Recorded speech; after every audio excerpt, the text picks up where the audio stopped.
전기회로에서 저항의 연결 형태에는 직렬 연결, 병렬 연결, 직병렬 연결 등이 있습니다. 이번 시간에는 저항의 병렬 연결에 대하여 알아보겠습니다. 그림 A와 같이 각 저항의 양 끝단자를 서로 접합한 것을 병렬 연결이라 하고 저항과 전원 등이 병렬로 연결되어 있는 회로를 병렬 회로라고 합니다. 저항의 크기가 R1, R2일 때 그림 C에서의 저항 R을 합성 저항 또는 등가 저항이라고 하며 R은 R1과 R2의 곱을 R1과 R2의 합으로 나눈 값이 됩니다. 잠시 후 가상실습실에서는 저항의 병렬 연결 회로를 구성하고 옴의 법칙을 적용하여 전류와 전압을 계산해보고 가상계측기를 사용하여 전류와 전압을 측정하는 과정을 설명하겠습니다. 자, 이론 시간에 배웠던 저항의 병렬 연결에 대해서 한번 우리가 또 알아보도록 하겠습니다. 저항의 병렬 연결에서 저항 값을 구하는 것을 좀 어려워하시는데요. 일단은 옴의 법칙을 적어놓고 우리가 전류를 구해가면서 작업을 한번 해볼게요. 자, I는 R분의 V. 이때 우리가 R이 너무 많으니까 복잡한 거죠. 또 복잡한 것에다가 또 병렬 연결이니까 병렬 연결은 어떻게 구합니까? R1분의 1 플러스 R2분의 1 플러스 R3분의 1의 전체의 1이 됩니다. 자, 그러면 이걸 한번 계산기를 가지고 우리가 계산 한번 해봅시다.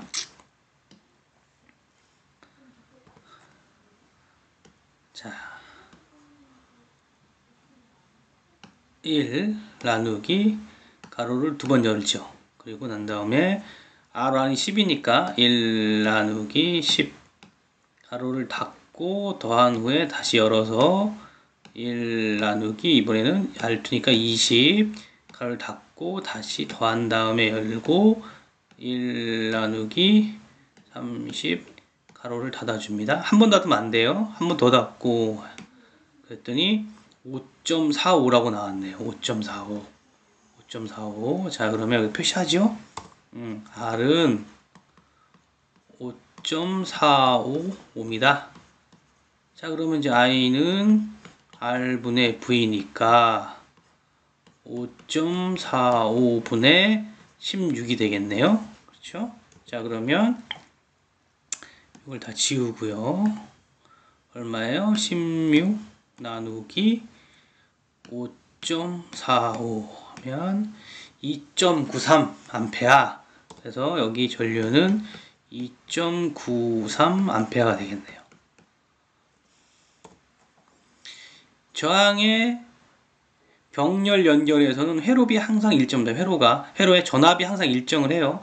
여기 16V가 공급이 되었다고 하면 다 16V인 거예요. 여러분이 여기서 핵심은 이 병렬로 되어 있는 저항값을 구할 수 있느냐 없느냐, 이제 이 부분이 되는 거죠. 자, 일단은 실행을 해볼게요. 얼마입니까? 2.93이 나왔죠. 그렇죠? 2.93이 나왔습니다. 그리고 전압은 다 16이에요. 자, 이제 우리가 알고 있는 옴의 법칙 중에 I는 R분의 V라고 했으니까 전체는 2.93이지만 이 R 안에 걸리는, R 안에 흐르는, R2에 흐르는 전류는 각각 계산을 해보시면 알 수 있죠. 저항이 얼마입니까? 10이고, 그렇죠? R분의 V니까 10분의 얼마예요? 16이었죠. 16. 16이니까 계산기를 눌러보면 10 나누기 16 나누기 전압이 16이니까 16 나누기 저항 10 하면 얼마예요? 1.6 나오죠. 1.6 나옵니다. 그래서 여기 핵심은 처음에 말씀드린 게 핵심이에요. 다시 적어 드릴게요.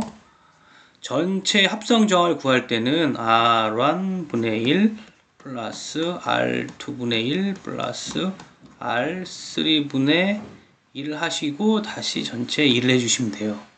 그래서 계산기를 누르시면 아까 그 값이 나옵니다. 문제는 어떤 교재에 보면 이렇게 나와 있어요. 이 똑같은 회로인데 교재에 보면 어떻게 그 계산이 되어 있냐면 이렇게 되어 있어요. 10 10분의 1 더하기 20분의 1 더하기 30분의 1 이러면 여러분이 헷갈릴 수 있단 말이죠. 이런 경우에는 물론 이 분모가 다 다르잖아요. 그러니까 이걸 이제 똑같게 만들어야 된단 말이에요. 그럴 경우에는 가장 쉬운 방법은 10, 20, 30을 쓰세요.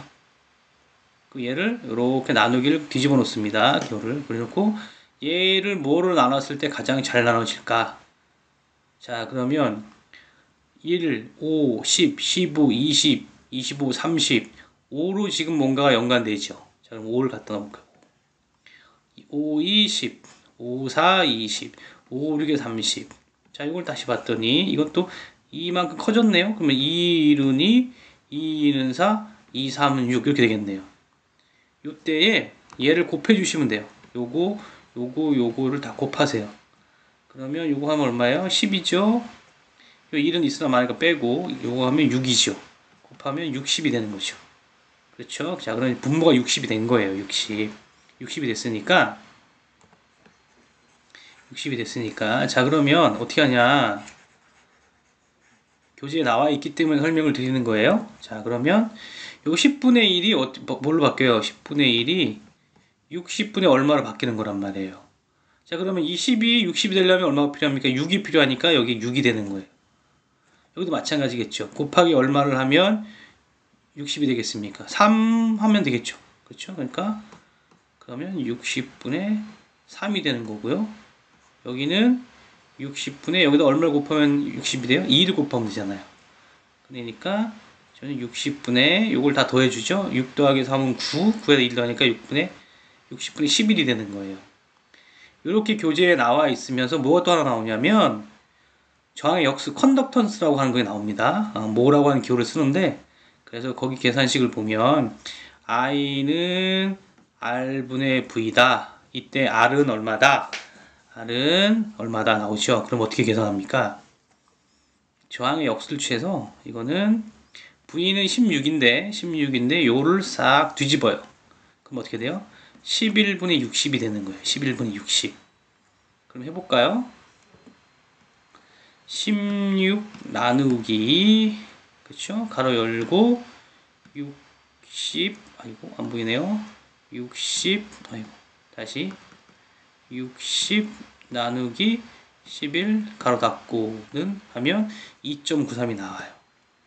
그렇죠? 2.93이 나왔죠.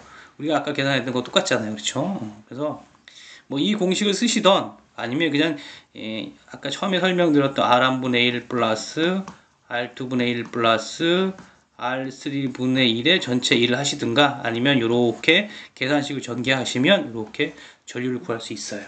그리고 검사를 할 때는 여기에 걸리는 전압은 일정하니까 V는 일정합니다.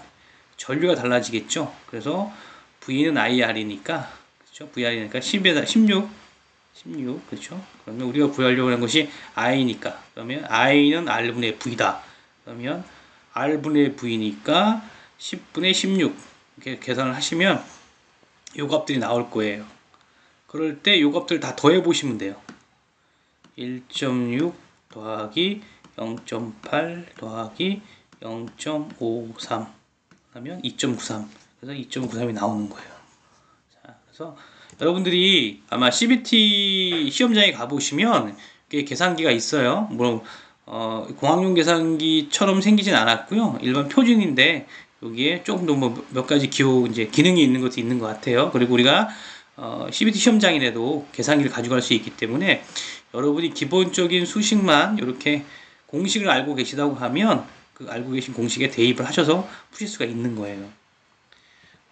그리고 우리가 저항의 직렬 연결해서 말씀드렸지만 실제 여러분이 이 회로를 브레드보드에 꾸몄을 때는 측정값과 이론값이 좀 다를 수가 있죠. 왜냐하면 측정값은 이 저항이 갖고 있는 저항의 오차에 따라 달라질 수 있기 때문에 하지만 시뮬레이션에서는 오차가 0입니다.